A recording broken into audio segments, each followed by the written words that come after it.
জি ভাইয়া, এই ছবিটা আমাদের। আচ্ছা, কি করেন আপনি?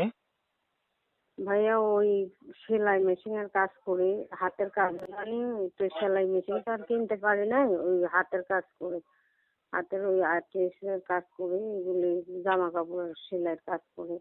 আচ্ছা আচ্ছা। তো পরিবারে কে কে আছে? আছে, মা আছে, আর একটা ছোট ভাই আছে, আর আমি আহ, আছি। বাবা নাই? বাবা আছে, বিয়ে করে চলে গেছে। খুবই কষ্ট।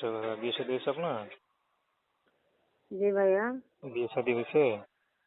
না ভাইয়া, বিয়ে শাদীর জন্যই তো ভালো একটা মনের মতো মানুষ চাই, যে আমার পাশে থেকে আমার আম্মুটার জন্য, আমার জন্য একটু সহযোগিতা করবে, হেল্প আচ্ছা আচ্ছা। সহযোগিতা তো করবে, আর আমি ইউটিউবে আসলে পাশে। কি বিয়ে শাদী হয়? হ্যাঁ, এই আশাতেই তো আসছি, অনেকে তো এটাই বলতেছে যে আচ্ছা, ইউটিউবে আসলে বিয়ে শাদী হয়। মানে অনেক স্বপ্ন নিয়ে ইউটিউবে আসছেন এই তো। তো জি যাই হোক, দোয়া করে আপনার স্বপ্ন পূরণ হোক। কোনো পছন্দ আছে যে এমন ছেলে পেলে বিয়ে করবেন? ভাইয়া, এটা ভাগ্যের উপরে নির্ভর, যে আমার তো একটা ডাল ভাত খাওয়াইতে পারবে, সম্মান মতো রাখতে পারবে, নামাজ রোজার জন্য আদেশ করবে, নামাজ রোজা করতে পারবো ঘরে বসে, এটাই। আচ্ছা, আপনার নাম কি?